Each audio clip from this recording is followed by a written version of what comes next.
ప్రభునామమున అందరికీ కృతజ్ఞతాస్తుతులు చెల్లించుకుంటున్నాను. అందరూ బాగున్నారు కదండి. వాక్యంలోకి వెళ్లే ముందు ప్రార్థించుకుందాం.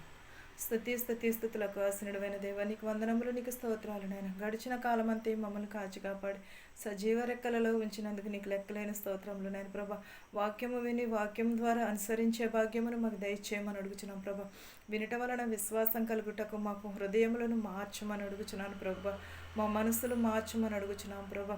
గడిచిన పునరుద్ధాన దినం నుంచి పునరుద్ధాన దినం వరకు మమ్మల్ని సజీవ రెక్కలలో ఉంచినందుకు నీకు స్తోత్రాలు యేసయ్య, నీకు వందనాలు యేసయ్య. నీకే స్తోత్రము చెల్లించుకొనుచున్నాను నాయన ప్రభా. వాక్యము విని వాక్యం ద్వారా మేము మారు మనసు పొందుటకు సహాయం చేయమని అడుగుచున్నాను ప్రభా. వినుచున్న వారిని చూచుచున్న వారికి ప్రతి ఒక్కరికి మారు మనసును దయచేయమని అడుగుచున్నాను తండ్రి. ఆమేన్. కీర్తనలు 113 చదువుకుందామండి. యెహోవాను స్తుతించుడి, యెహోవా సేవకులారా ఆయనను స్తుతించుడి, యెహోవా నామమును స్తుతించుడి. ఇది మొదలుకుని ఎల్లకాలము యెహోవా నామము స్తుతింపబడునుగాక. సూర్యోదయము మొదలుకుని సూర్యాస్తము వరకు యెహోవా నామము స్తుతి నొందదగినది. ఏంటదండి? ఎవరిని స్తుతించాలి? మనము యెహోవాను స్తుతించాలి. యెహోవా సేవకులారా యెహోవాను స్తుతించుడి, యెహోవాను స్తుతించుడని ఉన్నది. యెహోవాను స్తుతించుడని ఎవరు చెప్పుచున్నారు? దావీదు రాసిన కీర్తనలో దావీదు చెప్పుచున్నాడు, యెహోవాను స్తుతించుడి, యెహోవాను స్తుతించుడని. మనం ఏం చేస్తాము? ఆదివారం ఒక రోజుని మనము దేవుని స్తుతిస్తాము. దేవుని స్తుతించి ఏం చేస్తాము? దేవుని బైబిల్ పట్టుకొచ్చేసి అక్కడ టేబుల్ మీద పెట్టేసి ఇంక మర్చిపోతాం. కానీ ఏ రోజైనా వారం మధ్యలో మనం ఎప్పుడైనా బైబిల్ తీసి చదువుకున్నాము? ఏ రోజైనా ఎప్పుడైనా మనం వారం మధ్యలో బైబిల్ తీసి ఒక్క రోజునైనా చదువుకుంటున్నామా? లేకపోతే మనం ప్రార్థనకు వెళుచున్నాం, ఎక్కడన్నా ప్రార్థన పెడితే గబగబా తీసుకుని దులిపేసుకుని బ్యాగ్లో పెట్టేసుకుని వెళ్ళిపోతాం. అంతేగాని మన హృదయంలో వాక్యం ఎంత నిండుతున్నది, లేకపోతే మనం బైబిల్ ఎన్ని నిమిషములు చదువుతున్నాము, దేవుడిచ్చిన సమయాన్ని దేవునికి తిరిగి మనం ఎంతసేపు చెల్లిస్తున్నాము అనేది ఎప్పుడైనా మన హృదయాన్ని మనం పరిశీలన చేసుకున్నామా? ఒక్కసారి పరిశీలన చేసుకోండి. మనం ఎంత ఉన్నత స్థితికి ఎదుగుతాము, మనం ఎప్పుడైతే మన హృదయాన్ని దేవునికి మనం ఎంత సమయం ఇస్తున్నాం అనేది దేవుడిని బట్టి మనము తెలుసుకోవాలి. వాక్యమును బట్టి మనము అనుసరించి నడుచుకోవాలి. మనం ఆదివారం ఒకరోజే ప్రార్థనకి వెళ్ళేసి వచ్చేసి అది కాదు కదా. నామకార్థ క్రైస్తవులుగా కాకుండా నిజమైన క్రైస్తవులుగా ఉండాలి. మనం ఎప్పుడును కూడా నిజమైన క్రైస్తవులుగానే ఉండాలి. యెహోవాని స్తుతించుడి, యెహోవా సేవకులారా ఆయనను స్తుతించుడి, యెహోవా నామమును స్తుతించుడి అని చెప్పుచున్నాడు. యెహోవా సేవకులారా యెహోవా నామమును స్తుతించుడు అని చెప్పుచున్నాడు. యెహోవాను స్తుతించుడి, యెహోవాను స్తుతించుడు అని చెప్పుచున్నాడు. ఎంత చెప్పినాను కూడా యెహోవాను స్తుతించమంటున్నాడు కానీ ఈ లోకమును కాదు కదా. ఇది మొదలుకొని ఎల్లకాలము యెహోవా నామమును స్తుతింపబడునుగాక. ఎల్లకాలమును ఎప్పుడును కూడా దేవుని నామమును స్తుతింపబడునుగాక అని చెప్పుచున్నాడు. ఎప్పుడును కూడా దేవుని నామమును మనము స్తుతింపాలి. ఎప్పుడు మొదలుకొని ఉదయంలో లేచిన వెంటనే దేవుని ప్రార్థించాలి. తర్వాత లేచిన వెంటనే ప్రార్థన చేసి తర్వాత మనం ఏదైనా పని చేసుకోవాలి. అది మానేసి మనం ఏం చేస్తాం? లేచి లేవడంతో సెల్ ఫోన్ పట్టుకుంటాం. సెల్ ఫోన్ టైం ఎంత అయిందా అని చూస్తాం. దాని నుంచి ఇంకా లోపలికి వెళ్తే ఇంకా లోకాన్నే మర్చిపోతాం మనం. అలా కాదు, లేచి లేవడంతో దేవుని స్తుతించాలి. ఉదయం నుంచి సూర్యాస్తమయం వరకు మనకు ఎన్నో పనులు ఉంటాయి. ఈ పని అన్నిటిలోనూ కూడా దేవుడిచ్చిన ఆయుష్ను బట్టే కదా మనం ఎలా చేయగలుగుతున్నాం. ఒకవేళ దేవుడు మనల్ని ఎలా కాచి కాపాడకపోతే మనం ఏమైనా దేవునికి చెల్లించగలమంటారా? దేవుడు ఈ సమయాన్ని ఇచ్చాడంటే దేవునికి ఒక్క 5 నిమిషాలు మనం చెల్లించలేమా? యెహోవాను స్తుతించడని చెప్పుచున్నాడే. యెహోవా సేవకులారా యెహోవా స్తుతి నొందును గాక అని చెప్పు. సూర్యాస్తమం మొదలుకొని ఉదయమును మొదలుకొని సూర్యాస్తమం వరకు కూడా దేవుని స్తుతించమనే చెప్పుచున్నాడు. తప్పగాని మనం ఎన్ని పనులున్నా ఏదోనన్నా కూడా ఒక 5 నిమిషాలు దేవునికి కేటాయించాలి. యెహోవా నామము స్తుతి నొందును గాక అని చెప్పుచున్నాడు. సూర్యోదయం మొదలుకుని సూర్యాస్తమం వరకు యెహోవా నామము స్తుతి నొందును గాక. యెహోవా నామము స్తుతి నొందును గాక అంటే మనము దేవునిని స్తుతించమని చెప్పుచున్నాడు. దావీదు రాసిన కీర్తనలో మనము దేవునిని స్తుతించండి అని చెప్పుచున్నాడు. యెహోవా అన్యజనులందరి ఎదుట మహోన్నతుడు, ఆయన మహిమ ఆకాశ విశాలమున వ్యాపించి ఉన్నది. ఎక్కడండి?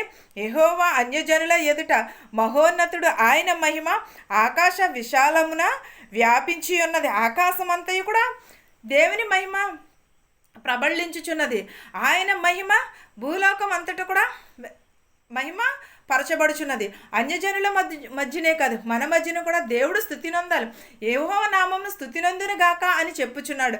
మనం యెహోవా నామమునే స్తుతి నొందాలి కానీ మన హృదయంలో కాదని చెప్పట్లేదు సుమి. మనం ఎప్పుడును కూడా దేవుని నామమును మన హృదయంలో ఎప్పుడును కూడా ధ్యానించుకోవాలి. ఎప్పుడును కూడా మహోన్నతమైన జనులు, మహోన్నతుడు, ఆయన మహిమ ఆకాశ విశాలమంతయు కూడా, ఆకాశం విశాలమంతయు కూడా వ్యాపించబడి ఉన్నది. ఆయన భూమి ఆకాశములను వంగి చూడ అనుగ్రహించుచున్నాడు. ఎక్కడండి? భూమి ఆకాశం, దేవుని మహిమ ఆకాశమంతా కూడా ప్రబలించుచున్నప్పుడు భూమి మీదకి ఎలా ఉంది? వంగి చూస్తున్నాడు. ఏం చేస్తున్నారు ఈ ప్రజలు? నన్ను స్తుతిస్తున్నారా, లేకపోతే వారు ధనం అపేక్షలు కానీ ఈ లోకపు ఆశల వైపు కానీ వారు చూస్తున్నారా అనేసి ఆకాశము నుండి ఆయన కిందకి చూస్తున్నాడు. లోతు భార్య వెనక్కి తిరిగి చూడగానే ఏమైపోయింది? ఉప్పు స్తంభం అయిపోయింది. ఎందువలన? ఈ లోకాశల వలన. ఈ లోకాశలకి లోనైపోయి ఉప్పు స్తంభం. మనం అలాగ కాకుండా దేవుని నామమును ఎప్పుడును కూడా స్తుతించాలి. ఒక ఆదివారమే కాదు, 24 గంటలు 1 నిమిషము దేవునికి మనము కేటాయిస్తే దేవుడు మనలను కూడా ఆశీర్వదిస్తాడు.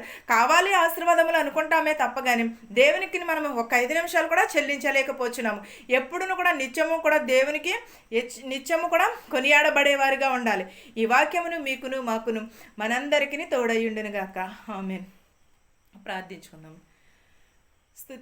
స్తుతులకు ఆసనుడు అయిన దేవా, నీకు వందనములు, నీకు స్తోత్రాలు నాయన ప్రభ. గడిచిన కాలం అంతే మమ్మల్ని కాచి కాపాడి సజీవ రెక్కలలో ఉంచినందుకు నీకు స్తోత్రాలు నాయన ప్రభ. నీకు వందనములు నాయన ప్రభ. సర్వోన్నతమైన స్థలములలో కొనియాడబడుచున్న దేవా, నీకు వందనములు, నీకు స్తోత్రాలు నాయన ప్రభ. నాయన ప్రభ, యవ్వనరాలను స్తుతించమని అడుగుచున్నాను ప్రభ. బాలికలని బాలింతలని నాయన ప్రభ దీవించి నాయన ప్రభ. నేను వృద్ధాప్యంలో ఉన్నవారిని దీవించమని అడుగుచున్నాను ప్రభ. యవనస్తులను దీవించమని అడుగుచున్నాను ప్రభ. పిల్లలు లేని వారికి పిల్లలు దయచేయమని అడుగుచున్నాను ప్రభ. వరుడు కోసం వధువు కోసం ఎదురు చూస్తున్న వారికి సాటి అయిన సహాయము చేయమని అడుగుచున్నాను నాయన ప్రభ. నీ నామమును మేము స్తుతించే భాగ్యమును దయచేయమని అడుగుచున్నాను ప్రభ. ప్రతి ఒక్కరి కుటుంబంలో శాంతిని సమాధానమును దయచేయమని అడుగుచున్నాను ప్రభ. నాయన నీకు స్తోత్రాలు, నీకు వందనములు చెల్లించుకొనిచున్నాను నాయన ప్రభ. నూరు నిండిన దాన్ని బట్టి ప్రభ హృదయము మాట్లాడుచున్నది నాయన ప్రభ. అలాగే నాయన ప్రభ, ఎవరికైతే ఏ శోధనలు ఉన్నాయో మాకు తెలియదు కానీ నీకు తెలుసు నాయన ప్రభ. హృదయ రహస్యాలు ఎరిగిన వాడు నాయన ప్రభ. ఎంతోమంది నాయన ప్రభ ఎన్నో వ్యాధులతో హాస్పిటల్లో ఉన్నారు ప్రభ. వారిని స్వస్థపరచమని అడుగుచున్నాను నాయన ప్రభ. నీకు వందనములు నాయన. యాక్సిడెంట్ అయి ఉన్నారు ప్రభా, వారిని కూడా స్వస్థపరచమని, వారి గాయములను మాన్పమని అడుగుచున్నాను ప్రభా. మాకు తెలిసిన వారిని ఏమి తెలియని వారిని కూడా దీవించమని అడుగుచున్నాను ప్రభా. ప్రయాణమై వెలుచున్న ప్రతి ఒక్కరు వాహనమును ప్రభ సురక్షితంగా వారి గృహాలకు చేర్చమని అడుగుచున్నాను ప్రభా. ప్రతి ఒక్కరి కుటుంబంలో శాంతిని సమాధానమును దయచేయమని అడుగుచున్నాను నాయన ప్రభ. ఎవరైతే ఏ చేతి పనులు అయితే చేయుచున్నారో ప్రభా, వారి చేతి పనులను దీవించి ఆశీర్వదించమని అడుగుచున్నాను నాయన ప్రభ. ఎవరైతే నాయన ప్రభ నాయన ప్రభ నీ ప్రార్థనలు కోరి ఉన్నారు ప్రభ, వారందరినీ కూడా ప్రభ దీవించమని అడుగుచున్నాను ప్రభ. ప్రతి ఒక్కరి ప్రార్థనను ఆలకించమని అడుగుచున్నాను ప్రభ. ప్రతి ఒక్కరిని ప్రభ జ్ఞాపకం చేసుకుని చుండగా ప్రభ వారి అవసరతలు తీర్చమని అడుగుచున్నాను ప్రభ. వారి ప్రభ అనారోగ్యంగా ఉంటే అనారోగ్యం తీసివేసమని అడుగుచున్నాను నాయన ప్రభ. నేను ఉద్యోగంలో చేసుకుంటున్న వారికి వెలుచున్నా వచ్చుచుండగా ప్రభ వారి రాకపాకలు ఎందుకు ప్రభ నీవే తోడు ఉండగా మనం అడుగుచున్నాను నాయన ప్రభ. నాయన ప్రభ నీకు స్తోత్రాలు, నీకు వందనములు చెల్లించుకుని వచ్చినాను ప్రభ. ఉద్యోగం లేని వారు చాలామంది ఉన్నారు ప్రభ, వారికి ఉద్యోగములు దయచేయమని అడుగుచున్నాను ప్రభ. సొంత ఇళ్ళ కోసం ఎదురు చూస్తున్నారు ప్రభ, వారిని కూడా బాగు చేయమని అడుగుచున్నాను నాయన ప్రభ. నీకు వందనములు, నీకు స్తోత్రాలు యేసయ్యా. నీకు వందనం. గుడ్డి వారిని, కుంటి వారిని, మూగవారిని బాగు చేయమని అడుగుచున్నాను ప్రభ. అంగవైకల్యము కలిగిన వారిని ప్రభ స్వస్థపరచమని అడుగుచున్నాను ప్రభ. నీ నోటి మాటతో ప్రభ సెలవిస్తే వారు బాగుపడతారు నాయన ప్రభ.